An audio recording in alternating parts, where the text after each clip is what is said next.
Tentang masalah ahlul bait itu diucapkan oleh Rasulullah bukan untuk oknum habaib yang mengaku dirinya cucunya Rasulullah. Itu jangan sekali-kali menggunakan hadis ini di depan orang lain. Ini akibat pemahaman keilmuannya tidak nyambung dengan para ulama. Bahwa Al-Quran dan hadis untuk meminta sodako kepada orang lain, ini orang jahil supaya mencintai ahlul bait. Apalagi nasab daripada Ba'alwi ini lagi dipermasalahkan, ya kan? Masih banyak dipermasalahkan, ya. Assalamualaikum warahmatullahi wabarakatuh. Waalaikumsalam warahmatullahi wabarakatuh. Sekarang zaman sekarang memang yang sedang viral itu adalah ada oknum habaib yang membangga-banggakan nasabnya kepada Rasulullah.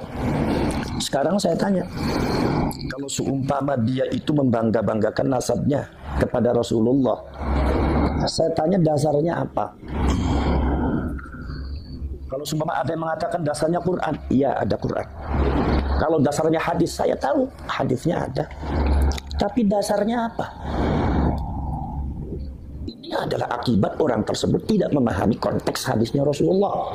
Ini akibat pemahaman keilmuannya tidak nyambung dengan para ulama. Sanad itu nggak penting matanya saja, tapi yang penting lagi pemahamannya harus nyambung, muttasil. Jangan cuma sanadnya, bukan sekedar qiraatul Qur'annya, tapi fahmul Qur'annya. Itu harus nyambung dengan para ulama, para kiai dan ulama-ulama salaf. Begitu juga kita belajar hadis, bukan sekedar matanya saja sanadnya nyambung, tapi pemahamannya itu juga harus nyambung. Kalau nggak nyambung repot seperti ini akhirnya. Hadisnya Rasulullah tentang masalah ahlul bait ada. Oh, saya itu jurusannya hadis loh. Ada. Itu kasusnya sama juga dengan yang kemarin itu masalah sedekahnya Pak Yusuf Mansur. Ada enggak dalilnya dalam Al-Qur'an? Ada, anfiqu mimma razaqakumullah. Ada. Hadisnya ada tidak? Ada. Tetapi saya katakan orang-orang yang membawa Al-Qur'an dan hadis untuk meminta sedekah kepada orang lain, ini orang jahil. Kalau ada oknum habaib atau orang yang mengaku dirinya cucunya Rasulullah, membangga-banggakan nasabnya di depan orang lain, ini orang jahil. Orang yang sanad keilmuannya, pemahaman keilmuannya tidak nyambung dengan ulama-ulama salaf. Jadi nggak seperti itu. Kalau dibilang hadisnya ada. Cuma Anda harus tahu bahwa hadis itu ada tempatnya. Quran itu ada tempatnya, likulli maqalin maqam. Setiap semua ucapan itu ada tempatnya. Hadis tentang masalah ahlul bait itu diucapkan oleh Rasulullah bukan untuk ahlul bait, tapi untuk orang-orang lain supaya mencintai ahlul bait. Jadi kalau demikian berarti ahlul bait, apalagi oknum-oknum habaib yang mengaku dirinya cucunya Rasulullah, itu jangan sekali-kali menggunakan hadis ini di depan orang lain, karena ini hadis bukan untuk Anda. Luar ini biasa. untuk orang supaya mencintai ahlul bait. Contohnya begini, Al-Quran dengan hadis tentang masalah fadilah sodako itu bukan untuk orang yang minta sodako, tetapi untuk orang yang mau memberi sodako. Jadi jangan sekali-kali Anda itu kalau cuma membuat proposal atau ingin dapat sodako dari orang lain, itu kemudian dalilnya Al-Quran dan hadis ini namanya godam orang suruh sodako dengan Al-Quran dan hadis. Inilah orang jahil, orang sesat, orang yang pemahaman dan penalaran keilmuannya tidak muttasil, tidak nyambung dengan para ulama salafus saleh, tidak nyambung. Maka dari itu jangan sampai seperti itu. Jadi jangan sampai ini disalahgunakan orang lain. Mau aku dirinya bahwa saya itu ini kata Rasulullah seperti ini sekarang. Loh, ini hadis bukan untuk Anda. Ini hadis untuk orang supaya mencintai ahlul bait. Apalagi nasab daripada Ba'alwi ini lagi dipermasalahkan, ya kan? Masih banyak dipermasalahkan, ya. Nah, ini makanya jangan suka seperti itu. Ini bisa-bisa menjatuhkan nilai daripada hadisnya Rasulullah itu sendiri. Nilainya jadi jatuh gara-gara Anda, karena Anda salah menempatkan. Nilai Al-Quran dan hadis tentang sedekah bisa-bisa jatuh gara-gara Anda, karena Anda tidak bisa menempatkan. Akhirnya orang ketika didalili itu nggak mempan. Kenapa? Ya gara-gara Anda itu menyalahgunakan hadis dari Al-Quran dan Al-Quran, menyalahgunakan dalil untuk tujuan yang tidak benar dan ditempatkan pada tempat yang tidak benar. Makanya saya harapkan orang-orang semacam itu ngaji dulu lah. Gak usah banyak bicara Quran dan hadis. Anda itu baca Qurannya saja masih belang-belentung, nggak pakai tajwid. Baca kitabnya saja udah dengan santri saya lebih pintar santri saya. Udah, apalagi nahwu sorof dengan balaghah. Ya. Jangan dibilang nahwu sorof itu nggak penting. Penting.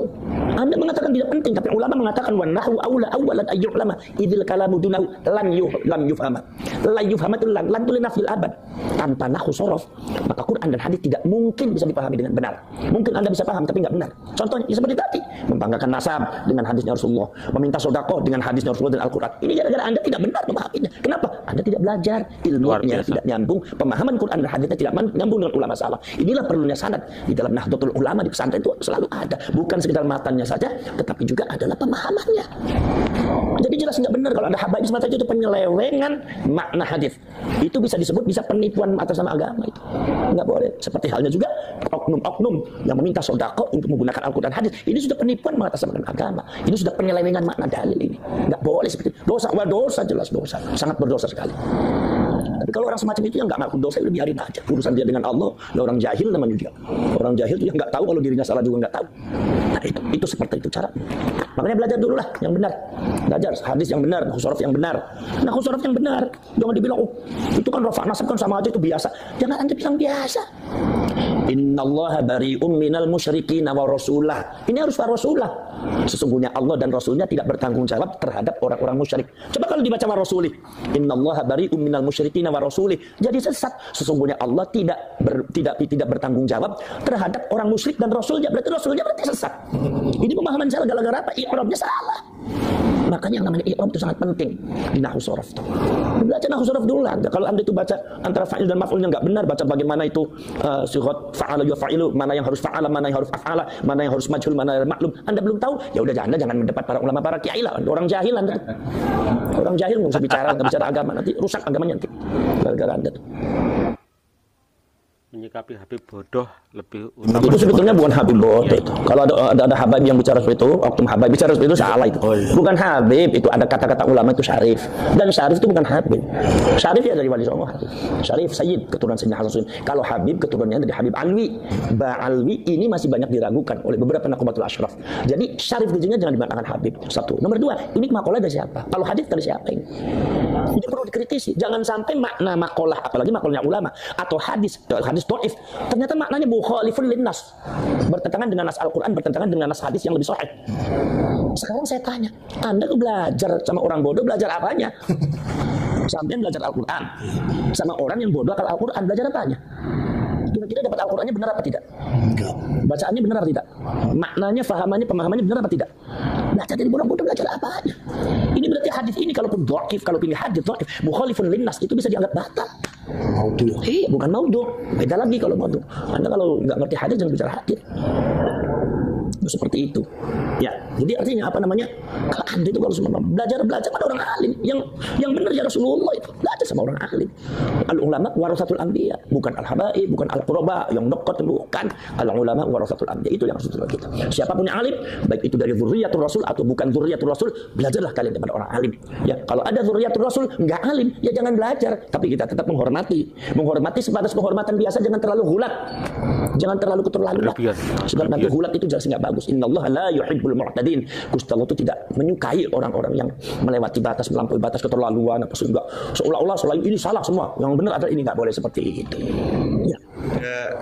Yang mengatakan bahwa keabsahan nasab Balawi itu diragukan, yaitu dari Kiai Imaduddin Usman Al-Bantani. Beliau mengeluarkan sebuah tesis ilmiah tentang nasab, bahwa nasab Ba'alawi itu tidak nyambung kepada Rasulullah. Sementara kita tahu bahwa di nasab Ba'alawi itu kan juga banyak ulama-ulama besar, Gus.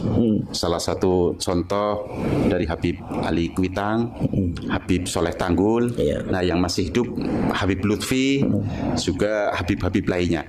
Apakah itu kalau kita ikut meragukan, apakah tidak dikatakan su'ul adab, Gus? Mohon pencerahannya. Ya begini, jadi Anda jangan merancukan antara kajian hasil ilmiah dengan adab. Itu beda. Kalau Kiai Imaduddin yang saya lihat itu kajian ilmiah. Jadi kalau Anda membantah ya secara ilmiah. Kalau kajian ilmiah ternyata dapatnya tidak sesuai dengan apa yang sudah ditetapkan, nggak jadi masalah. Itu masalah ilmiah, masalah biasa ilmiah. Tidak ada kaitannya dengan adab dan akhlak. Kalau Anda bicara masalah debat ilmiah, kemudian Anda kalah, kemudian Anda menggodamnya dengan adab dan akhlak. Ini sistem seperti ini yang dipakai oleh Fir'aun. Fir'aun itu pada waktu debat dengan Nabi Musa, ketika ditanya, Musa kamu tuh Tuhannya siapa? Kata Nabi Musa, Tuhan saya yang bisa menghidupkan, yang mematikan. Tuhan saya ada yang bisa menghidupkan, mematikan. Kemudian tiba-tiba Fir'aun menghadirkan dua orang, yang satunya dibunuh, yang satunya dihidupkan.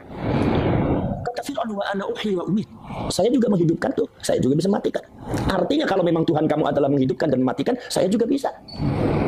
Akhirnya kata-kata Nabi Musa apa? Tuhan saya adalah Tuhan yang bisa memindahkan matahari dari timur ke barat dan mendatangkan bulan ketika malam dan melenyapkan ketika siang. Tuhan saya Tuhan yang bisa menggeser matahari. Di situ Fir'aun lemah, logikanya kalah, debatnya kalah. Lah Fir'aun baru menggodamnya dengan apa? Ya dengan kayak tadi, otoritas. Musa, ya, kamu tuh kurang ajar. Bukankah kamu telah diurus sama saya dari kecil? Kamu kan diurus sama saya dari kecil. Begitu besar kamu kurang ajar sama saya. Boro-boro kamu terima kasih. Lah, Fir'aun itu merancukan antara debat ilmiah ya dengan otoritas. Ini bukan bicara masalah otoritas Nabi Musa itu menghormati atau tidak, tetapi ini adalah masalah ilmiah. Ketika Fir'aun tanya seperti itu, ya Nabi Musa jawab. Ketika Nabi Musa itu memenangkan perdebatan itu, maka Fir'aun menggodam Nabi Musa dengan otoritas. Jadi itu caranya Fir'aun mengalahkan orang. Jangan seperti itu. Anda semua begini, seumpama saya urusan dengan santri saya, begitu urusan saya kalah, saya bilang kamu kurang ajar sama guru. Bukankah saya itu ngajar kamu dari mulai kamu nggak bisa sampai sekarang besar, begitu besar kamu sekarang tentang saya. Lah nggak boleh seperti itu. Itu namanya tidak ilmiah. Anda tidak memahami konteks ilmiah namanya. Nah, masalah kajian kayak Imaduddin kajian ilmiah dan itu sah-sah saja, nggak jadi masalah. Bukan berarti kayak Imaduddin kemudian tidak menghormati Abu Lutfi, Habib Ali, tidak menghormati Shahibul Ratil Kubra, seumpama Habib Abdullah bin Ali Al-Haddad atau para habaib yang lain ulama-ulama. Bukan masalah itu. Ya, itu masalah ilmiah. Debat dengan ilmiah saja, nggak apa-apa. Jangan sampai terjadi seperti itu. Maka di sini harus boleh kalau terjadi saksi-saksinya itu terjadi perbedaan pendapat. Boleh ingat ta'arudul bayyinat, maka boleh qiyafah, boleh dengan cara tes DNA. Cukup jelas teman-teman. Luar biasa apa yang disampaikan oleh Kiai Abbas Buntet ini, cukup logis dan cukup nalar, sejalan dengan agama Islam yang cukup logis. Menyampaikannya juga adem, tentrem, logis. Ya. Dan ini harus kita dicontoh oleh ulama-ulama, kiai-kiai yang lain juga. Ya, jadi cukup jelas teman-teman. Pada akhirnya Kiai Abbas Buntet mengatakan, nggak apa-apa tes DNA, nggak masalah.